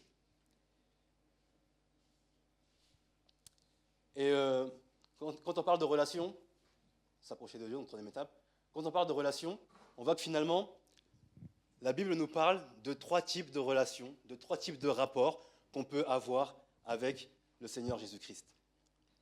Vous savez, il est marqué dans Jean 15,15. Je ne vous appelle plus serviteur, première étape, parce que le serviteur ne sait pas ce que fait son maître. Mais je vous appelle ami, parce que je vous ai fait connaître tout ce que j'ai appris de mon Père. Donc on va d'abord s'arrêter sur les 2 premiers types de relations qu'on peut avoir avec Dieu, la relation de serviteur et la relation d'ami. Serviteur, bon, même si on n'emploie plus trop ce terme aujourd'hui, on pourrait dire employé, c'est la relation de vraiment quelqu'un qui cherche à obéir à celui qui le commande. Obéir, et Dieu nous demande effectivement d'obéir à ses commandements. Mais finalement, il y a une dimension supérieure où Jésus, vers la fin, va leur dire « Ok, serviteur, maintenant je vais vous appeler ami. » Et il donne la raison parce que le serviteur ne sait pas ce que fait son maître. Ce qui veut dire qu'on rentre maintenant plutôt dans une relation de confidence, une relation de confiance. Et c'est vraiment là où Dieu vraiment, c'est ce que Dieu attend de nous, que nous soyons réellement dans cette relation-là. Est-ce que nous sommes dans cette relation de confidence avec Dieu? Est-ce qu'on lui parle? Est-ce que réellement on lui confie, on se déverse, on déverse nos cœurs envers lui? Qu'est-ce qu'on attend de lui? Est-ce qu'on est uniquement encore simplement à l'étape de j'obéis à ce qui m'est ordonné, ou est-ce qu'on cherche à aller plus loin, à connaître le cœur de Dieu, à le comprendre, à être ami avec lui, à avoir cette confidence, cette relation de confidence avec lui? Et c'est ce qu'il attend de nous. Et on a la dernière étape, le dernier type de relation, qui est la relation d'épouse. Et ça, du coup, ça nous est beaucoup parlé dans la Bible, où il y a une relation, où il y a l'image du mariage, finalement, entre Dieu et nous. Alors, on a le cas dans l'Ancien Testament. Dans Ésaïe 54,5, il est marqué « Car ton Créateur est ton époux ». Alors, ce n'est pas que l'Ancien Testament. Il y a également dans le Nouveau Testament, Paul qui écrit dans 2 Corinthiens 11,2, et qui dit à l'Église « Je vous ai fiancé à un seul époux », en parlant évidemment de l'époux de Christ. Et donc, on en est là. On a la relation de serviteur, on a la relation d'ami, et puis on a le niveau d'intimité maximale, l'épouse de Christ. Et je dis effectivement qu'à la fin, il reviendra chercher son épouse. Et donc c'est important de faire partie de cette dernière catégorie, d'avoir cette relation d'épouse et d'époux. Et donc là, on n'est plus lié à Dieu avec uniquement une relation d'obéissance uniquement, mais réellement d'amour. L'amour réellement profond. Et comme j'imagine qu'il y a beaucoup de personnes mariées ici, eh ben, on sait que quand on rentre dans un mariage, il faut aussi s'adapter à la personne qu'on a en face. Essayer de comprendre ce qu'il aime, comprendre ce qu'elle aime, comprendre vraiment comment agir au quotidien pour lui être agréable, pour lui plaire. Et c'est ça, Dieu attend que nous cherchions à lui plaire.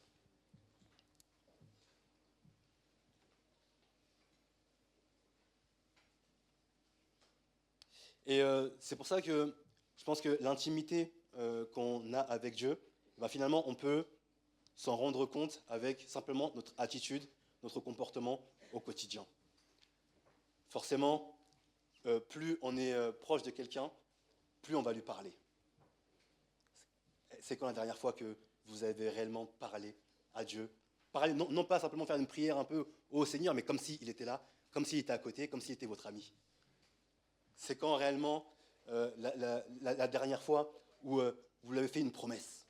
Typiquement, parfois avec nos amis ou avec nos femmes, on peut faire cette promesse. Ah ça, bon, ok, je ne le referai plus. Je t'assure que la prochaine fois, ton prochain anniversaire, je vais te faire une surprise incroyable, etc. En tout cas, voilà, fais des promesses. On fait des promesses. C'est quand la dernière fois qu'on a fait une promesse à notre Seigneur? Moi, ça m'arrive. Et effectivement, en préparant cette prédication, je me rendais compte que parfois, effectivement, ce côté proximité, on le met un petit peu de côté. On a parfois tendance à rester un petit peu comme si c'était encore uniquement notre Père qui est dans les cieux. Vous savez, notre Père qui est dans les cieux, nous on est sur terre, et puis, bon ben voilà, je fais un peu ma vie, et puis quand il veut intervenir, il interviendra. Alors que finalement, il veut vraiment d'être Emmanuel, Dieu parmi nous, et qu'on sache qu'à chaque instant, il est à côté. À chaque instant, on peut se confier, on peut déverser nos cœurs et lui parler. Et c'est vraiment ça que nous devons avoir. Et c'est là aussi la différence qu'on a, nous les chrétiens, avec peut-être d'autres religions ou d'autres spiritualités. C'est qu'il n'y a pas forcément tout le temps besoin d'un cadre très prédéfini. Il y a certaines religions, je ne citerai pas, où toutes les promesses sont déjà écrites, ligne par ligne, lettre par lettre, et puis tu les récites, tu ne fais que réciter. Et nous, on n'en est pas là. C'est vraiment notre cœur qui s'exprime, notre cœur qui parle, parce qu'on est face à un ami, on est face à un époux, et on a cette liberté-là dans l'amour et dans la relation qu'on a avec notre Seigneur. Et donc, s'approcher de Dieu. Et quand on parle de proximité, donc on a dit s'approcher de Dieu, eh ben, forcément, vous savez que Dieu est bon, Dieu est juste, Dieu est lumière, mais Dieu est saint.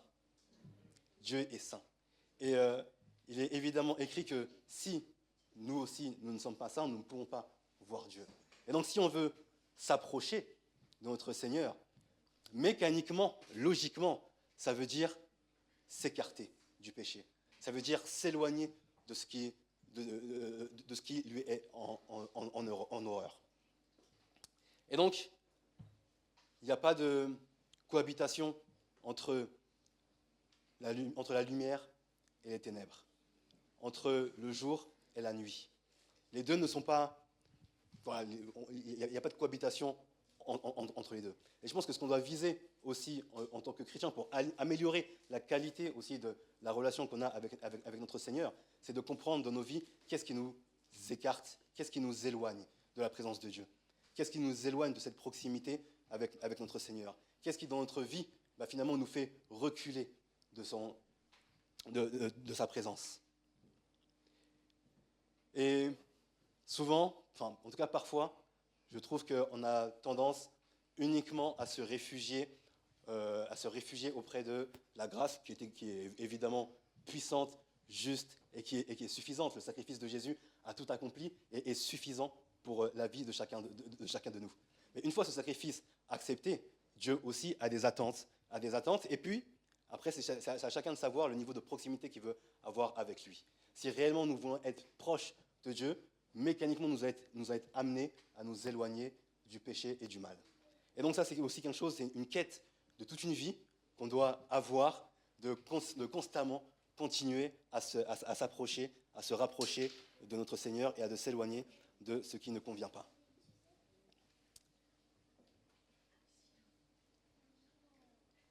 Et donc on continue sur la quatrième et dernière étape. Toujours dans Hébreux 11:6, il est marqué qu'il est le rémunérateur de ceux qui le recherchent. Et donc, il est le rémunérateur de ceux qui le recherchent. Pour ça, je vais simplement on va faire une lecture pour illustrer. On va lire Acte 12, du verset 1 à 16.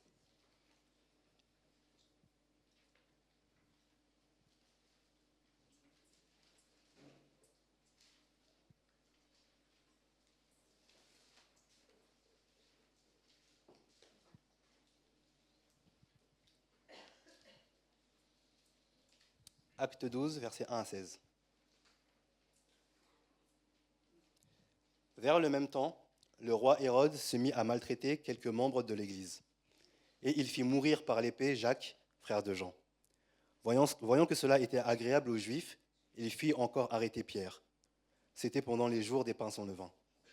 Après l'avoir saisi et jeté en prison, il le mit sous la garde de 4 escouades, de 4 soldats chacune, avec l'intention de le faire comparaître devant le peuple après la Pâque. Pierre, donc, était gardé dans la prison, et l'Église ne cessait d'adresser pour lui des prières à Dieu. La nuit qui précéda le jour où Hérode allait le faire comparaître, Pierre, lié de 2 chaînes, dormait entre 2 soldats, et des sentinelles devant la porte gardaient la prison. Et voici, un ange du Seigneur survint, et une lumière brilla dans la prison. L'ange réveilla Pierre, en le frappant au côté et en disant « Lève-toi promptement », les chaînes tombèrent de ses mains. Et l'ange lui dit « Mets ta ceinture et tes sandales ». Et il fit ainsi. L'ange lui dit encore « Enveloppe-toi de ton manteau et suis-moi ».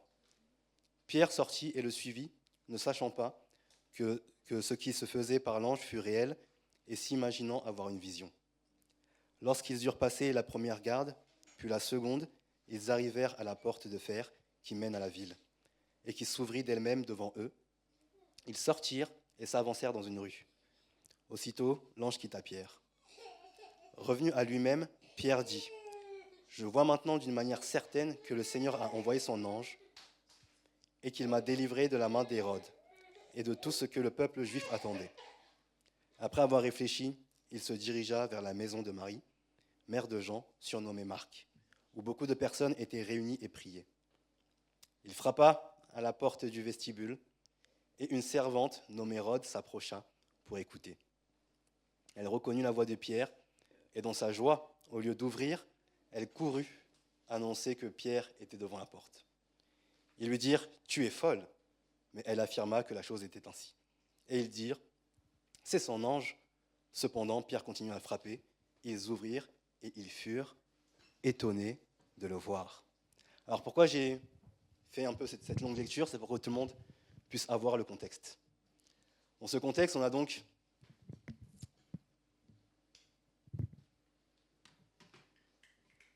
Pierre qui a été arrêté, qui était en prison. Et donc on se rend compte que forcément l'Église s'est réunie. L'Église s'est réunie pour prier. Quel était l'objet de leur prière? Évidemment que Pierre puisse être délivré et qu'il puisse les rejoindre. Et donc on voit qu'il y avait une foule qui était nombreuse, des gens qui priaient assidûment. On ne sait pas depuis combien de temps ils priaient, mais certainement qu'ils priaient sans relâche pour que Pierre donc, soit délivré de prison. Et ce qui est surprenant, c'est que Pierre est effectivement délivré. Il toque. Et on a cette assemblée qui n'y croit pas. La servante Rhoda arrive et dit il est derrière la porte. Et ils lui disent non, tu es folle. Ils sont en train de prier pour que Pierre soit délivré. Et quand la servante leur annonce, ils disent ça y est, Dieu a rémunéré notre prière. Dieu est le rémunérateur de ce qu'on le recherche. Il est là. Ils disent non, c'est pas possible, tu es folle. Et ensuite, qu'est-ce qu'il nous est dit? Bon, quand même, ils vont voir, parce qu'elle insiste. Ils ouvrent, et qu'est-ce qu'ils écrivent dans la parole de Dieu? Ils furent étonnés, surpris. Donc finalement, qu'est-ce que ça veut dire? Étape 1, OK pour eux. Dieu est le créateur, pas de sujet. Étape 2, révélation du Fils, OK pour eux. Ils avaient conscience que Jésus était leur sauveur. Étape 3, s'approcher de Dieu. OK, ils étaient en communion. Ils passaient un moment réellement dans la prière, dans l'adoration, à croire, effectivement, et à prier, à faire une demande, à adresser une requête à leur Seigneur. Il leur manquait juste la dernière étape, l'étape 4. Dieu est le rémunérateur de ceux qui le recherchent. Malgré tout, donc leur foi, certainement qu'eux aussi, ils avaient une relation avec leur Seigneur, mais à un moment donné, par rapport à la situation, par rapport au contexte et aux circonstances, ils n'étaient pas sûrs, finalement, que Dieu était en train réellement d'exaucer leurs prières, que Dieu allait les exaucer. Dieu est le rémunérateur de ceux qu'on le recherche, de ceux qui le recherchent. Et ça me rappelle aussi le passage de la femme atteinte de la perte de sang. Cette femme qui donc savait, reconnaissait en Jésus le Créateur et celui capable donc de résoudre son problème, à un moment, qu'est-ce qu'elle a fait? Pareil, il y avait une foule, mais malgré tout, elle s'est approchée. Étape 3, proximité. Elle s'est approchée et puis elle a touché. Elle l'a touché avec foi. Et là, en sachant, elle avait l'assurance qu'à partir du moment où elle allait le toucher, elle allait avoir la guérison. Et donc, c'est là où Dieu nous attend. C'est là la dernière étape, celle qui réellement nous fait mettre notre foi en action, la foi qui nous fait bouger, la foi qui nous fait agir, la foi qui nous fait toucher, la foi qui réellement nous met en mouvement, c'est celle-ci qui est à l'origine des miracles. C'est celle-ci qui est à l'origine des changements de situation. Il est marqué dans la Bible que Christ est le chef et le consommateur de la foi. Le chef et le consommateur. Consommateur, ça me fait penser, par exemple, à une voiture. La voiture consomme du carburant. La voiture a besoin du carburant pour que le moteur puisse être fonctionnel et avancer. Et de la même manière, Jésus a besoin de notre foi, qui consomme notre foi, pour ensuite débloquer la situation et intervenir dans nos situations. Vous savez, dans la Bible, il est précisé que Jésus parcourait les villes en ville et qu'il opérait des miracles et des guérisons là où il allait. Mais il y a un moment, il est arrivé dans une ville, exactement, où il n'a pas fait de miracle. Pourquoi ? Il dit simplement parce que dans cette ville-là, il y avait trop d'incrédulité. Il n'y avait pas assez de foi. Et donc, il ne pouvait pas s'appuyer sur la foi des gens de cette ville pour faire les grandes choses, pour accomplir les miracles qu'il accomplissait tout autour.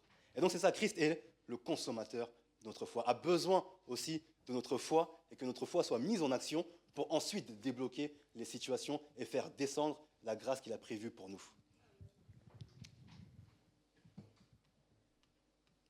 Et peut-être que en venant ce matin, il y avait des situations qui étaient bloquées.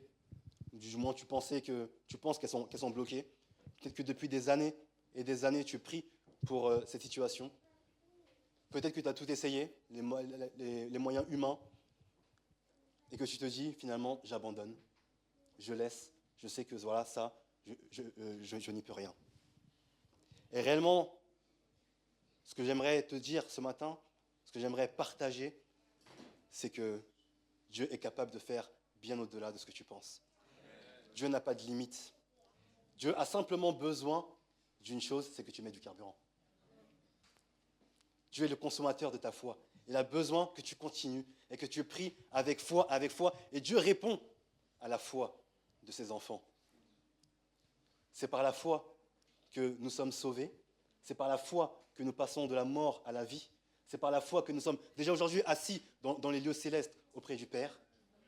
Et donc cette foi-là, lorsqu'elle est mise en action et que Dieu l'utilise dans les situations, on le voit et ça change toutes les différences. Ça change vraiment tout. Mais il faut simplement qu'on se mette en action. Parce que je ne parle pas simplement vous avez compris, pas simplement de la foi qui consiste à dire il doit y avoir un créateur, il doit y avoir quelque chose. Je ne parle pas simplement de celle-ci. Mais je parle vraiment de cette foi qui est cultivée avec la proximité, avec l'intimité qu'on a avec notre Seigneur. Et celle-ci est efficace, celle-ci est puissante, celle-ci fait la différence. Cette foi. Et cette foi, réellement, quand on en est là, elle nous fait bouger, elle nous fait agir comme cette femme atteinte de la perte de sang, qui certainement devait peut-être avoir un peu honte, parce que dans le contexte de l'époque, une femme qui était atteinte de la perte de sang a été déclarée impure, en impureté rituelle, et qui normalement ne devait pas toucher d'hommes ou même de femmes. Et donc cette personne-là qui devait être dans la honte savait que sa foi était supérieure à sa honte, et elle a fait tout ce qu'il fallait pour toucher Jésus. Et donc, peut-être que dans certaines situations, c'est la honte qui étouffe notre foi. On se dit, bon, je ne sais pas, imagine, il ne se passe rien. Qu'est-ce que les gens vont dire ? Imagine, j'ai prié, j'ai mis ma foi en action, et puis finalement, la situation ne change pas, ou est même pire. Qu'est-ce que les gens vont dire ? Ou même peut-être que j'ai reçu une parole dans l'assemblée, que j'ai reçu un chant, une prophétie, une parole de connaissance, mais si je le dis et puis que personne ne me croit, je vais passer pour une folle, je vais passer pour une débile. Parfois c'est la honte qui étouffe la foi. Parfois c'est le doute qui étouffe la foi. Mais ce que simplement j'aimerais que vous reteniez ce matin, c'est que notre foi doit être plus grande que nos doutes et que nos hontes. Et que ainsi, on met en place toutes les conditions nécessaires à ce que Dieu se révèle et à ce que Dieu se manifeste. Et je pense également à certaines personnes qui, dans leur famille, ont des non-croyants ont des personnes qui soit ne croient pas, ou soit se sont détournées de la foi, et qui prient sans cesse, parce que j'imagine que ça doit être des situations douloureuses, parce que le plus important pour nos êtres chers, nos êtres aimés, c'est qu'ils connaissent le Seigneur et qu'ils aient accès, qu'ils aient la garantie de la vie éternelle. Et donc, je vois toutes ces personnes-là qui, constamment, qui prient pour que Dieu se révèle et que pour les membres de la famille puissent rencontrer Dieu. Ils prient. Et peut-être ce qui manque, peut-être ce qu'il faut, c'est cette action, ce geste de la foi que Dieu va utiliser pour ensuite toucher les personnes. Ça peut être partager une Bible, un Nouveau Testament. Peut-être que ne serait-ce que par cette action de la foi, ou peut-être que voilà, tu peux avoir honte et se dire, bon, imagine la personne prend la Bible, la met à la poubelle, etc. Mais ce que Dieu attend, c'est que notre foi nous pousse à agir, à faire une action. Et sur cette action-là, Dieu va également l'utiliser pour bénir et pour agir. Et donc il manque peut-être juste cette action-là, cette Bible que tu vas donner à la personne à laquelle tu penses. Peut-être ce cantique que tu vas partager sur WhatsApp ou sur les réseaux. Peut-être cette vidéo, ce livre, cette prédication que tu vas donner à cette personne-là. Et ensuite, avec cet acte de foi, ce geste de foi, Dieu est fidèle et juste pour lui-même se révéler aux personnes. Parce qu'il est marqué, c'est Paul qui disait, moi j'ai planté, Apollos a planté, moi j'ai arrosé, mais c'est Dieu qui fait croître. Et donc, nous, ce que Dieu attend de nous, c'est qu'on sème, on plante, on arrose avec foi. Et ensuite, cette révélation qui, on l'a dit, ne vient que de Dieu, arrivera. Elle arrivera, parce que c'est sa parole. Mais simplement, nous faisons notre part.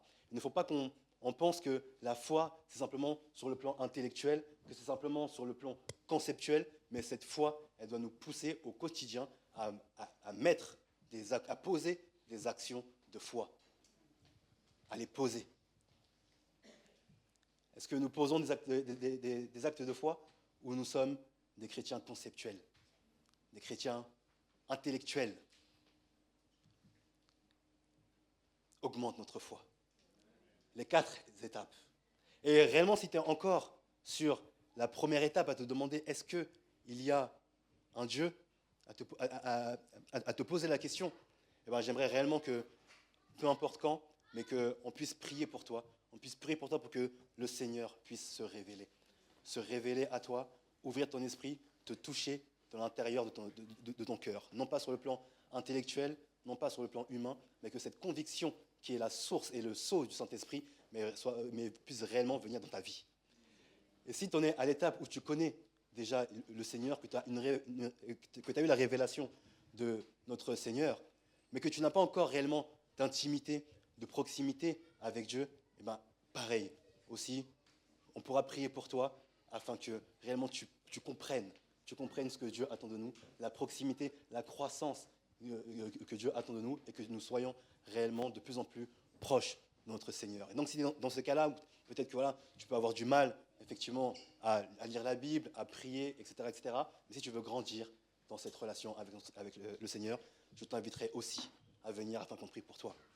Et si tu as passé l'étape 1, l'étape 2, l'étape 3, mais que, comme on le disait, tu restes sur le plan du conceptuel, chrétien conceptuel qui ne pose pas les actes de foi, et bien pareil, tu pourras aussi venir afin qu'on puisse prier pour toi, pour que réellement, mais notre foi soit pleine, complète et parfaite. Et c'est avec ces conditions, avec ces critères, que la puissance de Dieu sera manifeste et sûre dans la vie de chacun de nous.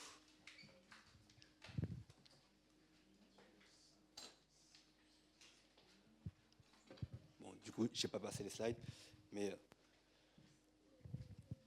Donc voilà, en tout cas, je pense que chacun, il est important ce matin que chacun, on puisse se situer. Où est-ce que l'on est?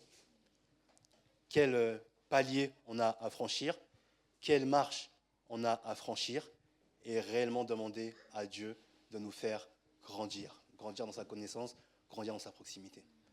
Et donc je reviens sur le début. Si même les disciples, après avoir vu tant de choses, venaient auprès de Jésus en demandant « augmente notre foi », à combien plus forte raison, nous, aujourd'hui, on doit se poser la question « quelle est notre marge de progression ?» Où est-ce que nous en sommes? Où est-ce que nous devons aller? Car ce que Dieu attend de nous, c'est que nous soyons à la stature parfaite du Christ, que nous soyons accomplis, que nous soyons finis. Et donc, c'est certainement l'histoire de toute une vie, mais on doit voir une progression. On doit avoir une progression constante pour arriver jusqu'à cette finalité.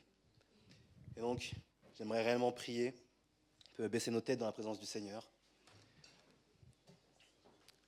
Réellement, Seigneur, je te rends grâce pour cette opportunité que tu as donnée à tout à chacun de venir en ce lieu et d'entendre la parole de Dieu.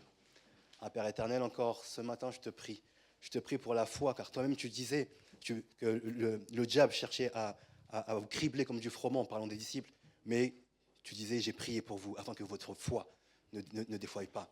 Encore ce matin, moi qui suis devant cette assemblée, je prie réellement pour que la foi de chacun soit pleine, soit complète, soit ferme. Vraiment Seigneur, je te bénis car toi seul connais la situation de la vie de chacun, toi seul sais où est-ce qu'ils en sont, toi seul sais les étapes qui restent à gravir, mais je veux vraiment avoir foi car tu es le bon berger et que tu vas amener toutes choses à maturité, toutes choses à la perfection. Seigneur, vraiment termine l'œuvre que tu as commencée dans la vie de tout un chacun et vraiment je te bénis et je te rends grâce. En ton nom j'ai prié. Amen. Merci Karim pour ce message. Et je remercie le Seigneur aussi parce que le chant qu'on va apprendre rejoint totalement la prédication. Si on peut mettre les paroles, s'il vous plaît.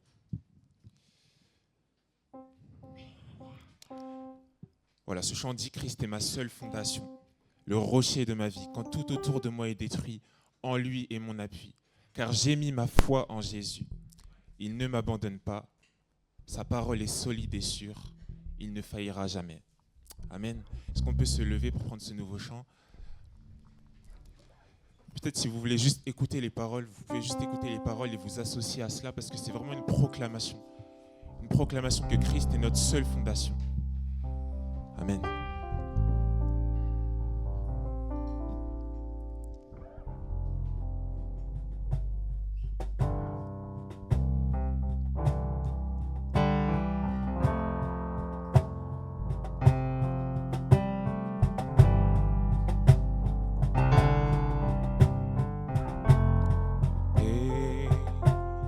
Christ est ma seule fondation, le rocher de ma vie, quand tout autour de moi est détruit. En lui est mon appui, car j'ai mis ma foi en Jésus. Il ne m'abandonne pas, sa parole est solide et sûre. Il ne me laissera jamais. On va le redire, Christ est ma seule fondation. Christ est ma seule fondation. Il est le rocher de ma vie, le rocher de ma vie. Quand tout autour de moi est détruit, en lui est mon appui. Car j'ai mis ma foi en Jésus. Il ne m'abandonne pas, sa parole est solide et sûre. Il ne me laissera jamais,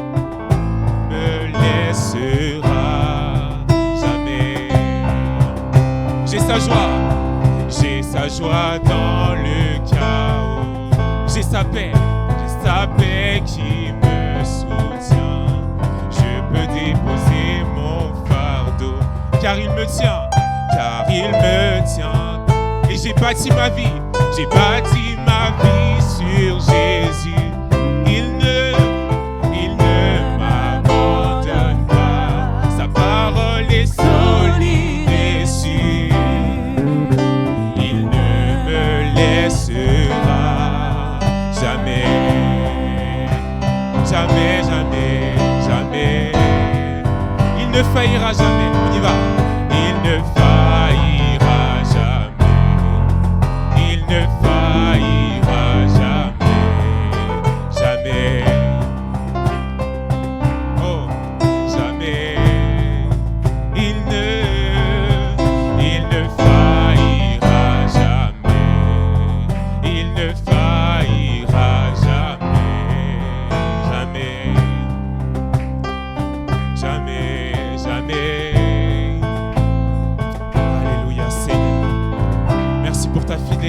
Seigneur.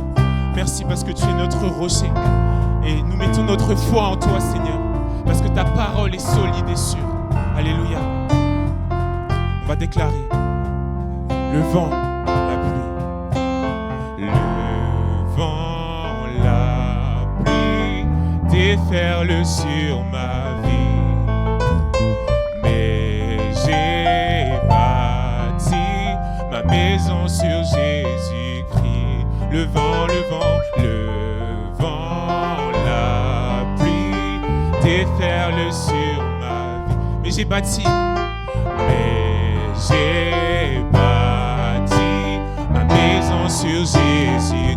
Et la suite dit, je ne tremblerai pas, je suis fondé sur toi. Est-ce qu'on peut chanter?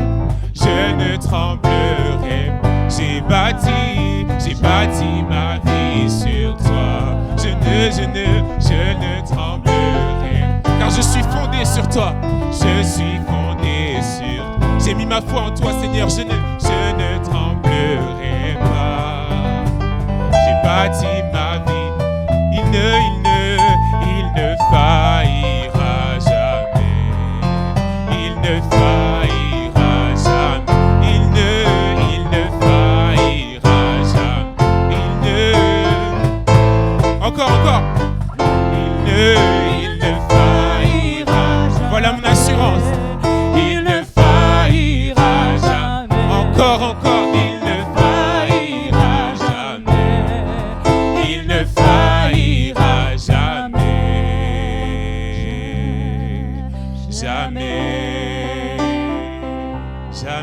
Jamais tu ne faillis, Seigneur. Jamais tu ne faillis, Seigneur.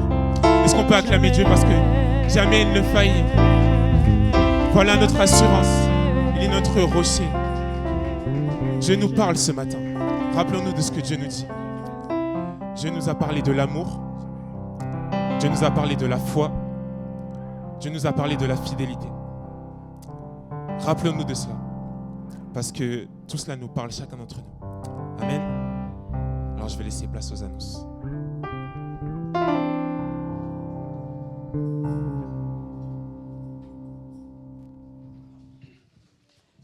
Bonjour à tous et à toutes. Alors c'était pour vous signaler que les...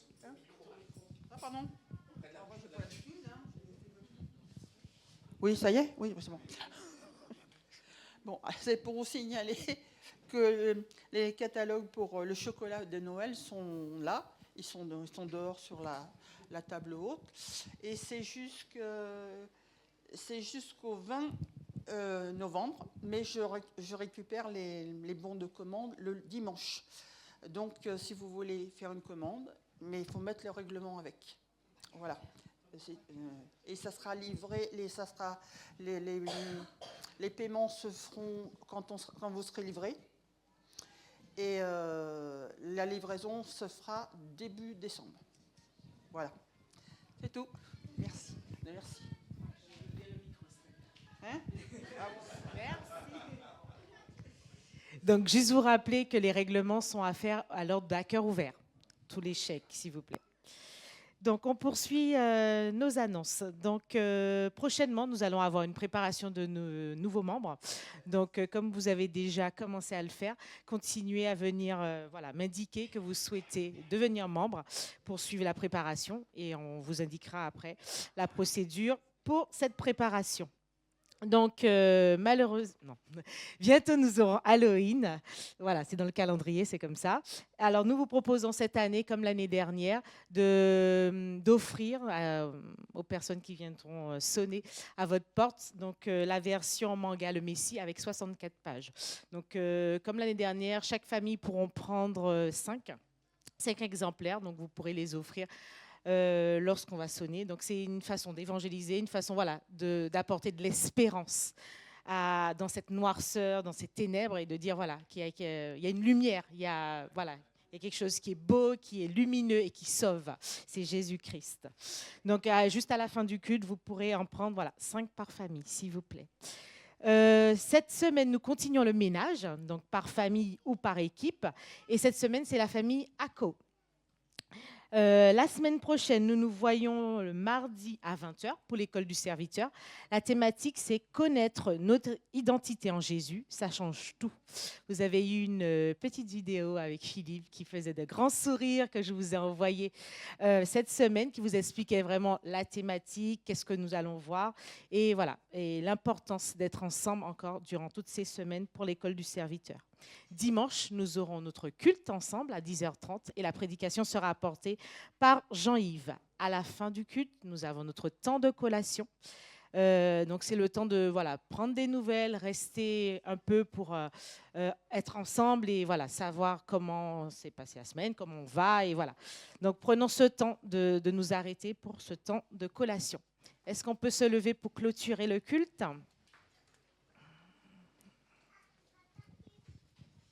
Oui, pas tout de suite.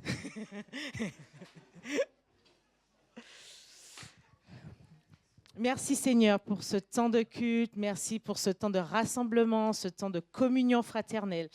Merci parce que tu as voulu l'Église et merci parce que tu as voulu que nous soyons là, non seulement les uns pour les autres, mais que nous soyons là pour nos prochains, notre prochain. Merci pour toutes les belles personnes que tu as mis autour de nous, ces personnes que nous connaissons déjà. Et puis ces personnes que nous allons croiser durant toute cette semaine. Merci de rester au contrôle de toutes choses. Et merci pour notre foi, notre espérance. Et merci pour le salut. Merci parce que tu es la base de toutes choses. Aide-nous vraiment à garder les yeux fixés sur toi et à faire ce pas, cette action concrète que tu nous demandes pour que tu puisses déclencher les choses, pour que ton bras puissant puisse agir dans les choses qui sont nouées actuellement dans nos vies, nouées dans ce pays, nouées dans ce monde, et que nous puissions sincèrement, lorsque nous prions, nous crions à toi, croire que tu vas agir ou croire que tu as déjà agi.